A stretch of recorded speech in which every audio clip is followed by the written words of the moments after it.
royal Enfield भनेको एउटा brand हो नि त हैन इमोसन अनि त्यसमाथि हैन मन परेपछि मन पर्यो के अनि अहिले रिसेन्टली चाहिँ नयाँ कलरहरू आएको छ क्लासिक 350 को यस हाम्रो टोटलमा वैशाख 4 गते चाहिँ 4वटा आइम सरी 7वटा कलर चाहिँ हाम्रो क्लासिक 350 मा चाहिँ लन्च भयो हो and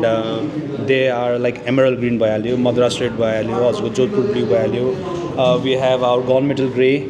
and we do have our ST black also commando sand भयो होइन अल्सो ओभरअल 7वटा चाहिँ क्लासिकमा पनि लन्च भएको छ रिसेन्टली चाहिँ भनौँ न वाउ द्याट्स सो गुड है हामीसँग कलर अप्सन पनि छ क्या अब पहिला किन्नेहरूलाई कस्तो होइन रिग्रेट फिल भइरहेको होला है कलर अप्सन अहिले यस्तो राम्रो राम्रो आउँदाखेरि के ए लाइक सबैको कलर ओभरअल लाइक पहिलाको कलर पनि जस्तो अहिलेको कलर सबै कलरहरू राम्रै छ नै भनौँ किनकि हजुरको हुन्छ नि स्टिल पनि पहिलाको कलर खोज्ने मान्छेहरू टन्नै आउनुहुन्छ होइन अनि पछि हजुर यो कलर हजुरको अब एभ्री इयर केही न केही नयाँ नयाँ कलरहरू आइरहेको हुन्छ हजुरको होइन सो पहिलाको कलर पनि अहिलेको 2022-23 अराउन्डतिरको बाइकको कलरहरू पनि खोज्नुहुन्छ त्योभन्दा अगाडिको पनि खोज्नुहुन्छ होइन अहिलेको कलर सबैले धेरैजना मन पराउनु भएको छ होइन यसरी नै छ भनौँ न वाउ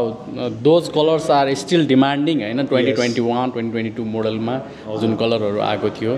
मलाई स्पेसल्ली अहिले क्लासिक 350 को 3टा कलर एकदम मन परेको छ जुन चाहिँ अल ब्ल्याक भेरिएन्ट है अनि अर्को एमरल्ड ग्रीन एकदम रिच भाइब्स दिन्छ कि त्यसमा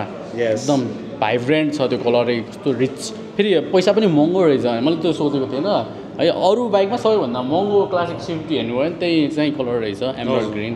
र अर्को चाहिँ ब्रोन्ज र व्हाइट कस्तो राम्रो मिठो कलर निस्केको छ त्यो पनि हजुरको फेभरेट कलर कुन छ होला क्लासिक 350 मा I also go for the black ST black and I also go for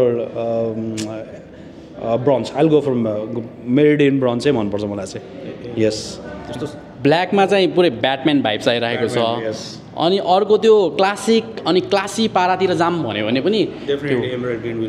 emerald green अनि अर्को ब्रोन्ज कलर त्यसमा लेदरको ज्याकेट लेदरको बुट लगाएर टक्क लगाएर बस्ने भने कस्तो दामी सुट हान्ने रहेछ कि मैले एउटा हेरेको थिएँ कि त्यो मलाई ब्रोन्ज कलर कस्तो भन्दा अलिकति गोल्ड राम्रो हो नि त ब्रोन्ज भन्दा गोल्डेन आयो हुन्थ्यो बरु होला फिल हुन्थ्यो तर किन गोल्डेन नआएको रहेछ मैले थाहा पाएँ कि पछि हजुर त्यो म्याच भाइब्स गर्नको लागि त्यो क्लासी हुन्छ नि आफ्नो लुक्स दिनको लागि चाहिँ त्यस्तो भइरहेछ हजुर एकदम है अहिले फेरि मलाई यो अहिलेको नयाँ क्लासिक 350 किनम पनि हुन्छ कता ओके हुन त अब त्यो चिजहरू मेटियर 350 मा छ हजुर होइन compare to Meteor 350 and classic 350 होइन एउटा कुरा चाहिँ हजुरको एउटा मिसिङ थियो फर इक्जाम्पल हजुरको मेटियर 350 मा चाहिँ गेयर इन्डिकेसन थिएन right now we have gear indication on classic 350 as well wow त्यो पनि थिएन नि त पहिला है हजुर अहिले त्यो पनि आइसकेको छ हजुर अपग्रेड भयो नि त अब है अनि प्राइसको कुरा गर्नुपर्दाखेरि मैले किन्ने बेलामा त्यही 5.5 लाख 555 थियो ओके मिटियर हजुरले सुपरनोभा रेड लिनुभएको रहेछ होइन सुपरनोभा रेड चाहिँ 565 परेको थियो मलाई ओके 565 हजुर ओके सुपरनोभा टप भेरिएन्ट चाहिँ ओके हजुर नाउ इट्स 570 800 छ अहिलेको प्राइस चाहिँ हजुरको हजुरले आई थिङ्क बिफोर पहिलाको इयरको बिफोर असार लिनुभएको जस्तो लाग्यो एक हिसाबले होइन हजुर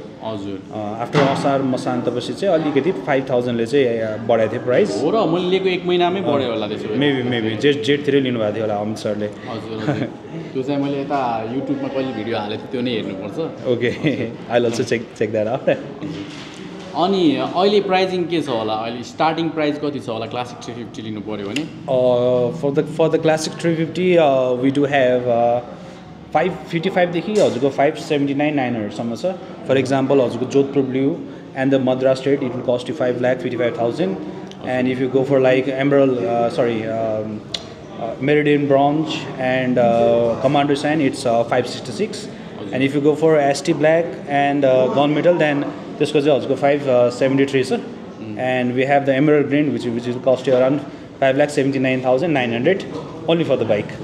नेपालको कन्टेक्समा चाहिँ बिलो 6 लाख आइरहेको छ हजुर है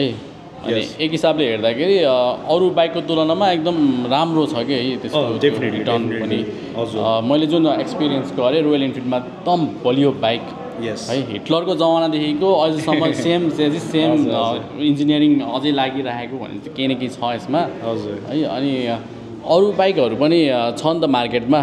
6 लाखको रेन्जमा हजुर अनि कम्पिटिटरहरू अहिले चाहिँ रिसेन्टली ट्रायम्फ आएको छ यसको कम्पिटिटर र हाम्रो ब्रिजमोहनजी हुनुहुन्छ है डक्टर ब्रिजमोहन मिश्राजी उहाँले चाहिँ अहिले कन्फ्युज हुनुभयो कि कुन लिगम भइरहेको छ अनि मन परेको त पहिलेदेखि रोयल इन्फिल्ड नै हो क्लासिक 350 तर अहिले ट्रायम्फ आयो ट्रायम्फलाई पनि हेरौँ भनेर वेट गरिराख्नु भएको छ कतिको सेल्स हुन्छ त्यसको पार्ट्स पाउँछ पाउँदैन भन्ने तर मैले चाहिँ उहाँलाई रिकमेन्ड त क्लासिक 350 नै गरिरह हो क्लासिक 350 मा चाहिँ कस्तो छ भन्दा एकदम राम्रो सेल्स गइरहेको छ प्रत्यक्ष देखिरहेको कुरा हो नि त यो त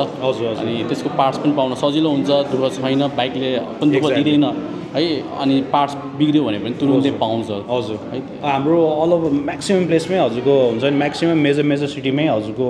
सोरुम पनि छ we do have the service centre as well we do have the spare parts department होइन सबै कुरालाई अब एनालाइज गर्दाखेरि चाहिँ होइन भोलिको टाइममा चाहिँ सबै कुराले नै हेर्नुहुन्छ भने या Royal Enfield quite much better कतिको सेल्स भइरहेको छ मैले मार्केटमा एकदम धेरै म्यासिभै देखिरहेको छु बाइक है एकदम बिकिरहेको छ कस्तो सेल्स गइरहेको छ होला how is it going yes thank you Amit sir होइन राम्रो भइरहेछ जस्तो हजुरको अब क्लासिक हजुरको हाम्रो रोयल इन्फिल्ड बाइक्सहरू चाहिँ अब सबै अहिले नेपालमै एसेम्बल पनि भइरहेछ जसको कारणले हजुरको अब प्राइसहरू पनि पहिला जस्तो त्यस्तो एक्सपेन्सिभ पनि छैन होइन सो कम्पेरिजन टु अरू बाइककै एभरेजमै छ प्राइसहरू पनि होइन त्यसमाथि गएर हजुरको अहिले सबै एफएमा छ होइन सो एफएमा आएको कारणले इन टर्म्स अफ माइलेज पनि राम्रै छ सो ओभरअल ड्युरेबिलिटीको बारेमा त रोयल इन्फिल्डको बारेमा भन्नै पर्दैन होइन सो सबै कुराहरू ओभरअल ठिक भएको कारणले राम्रै भइरहेछ sales it's going really good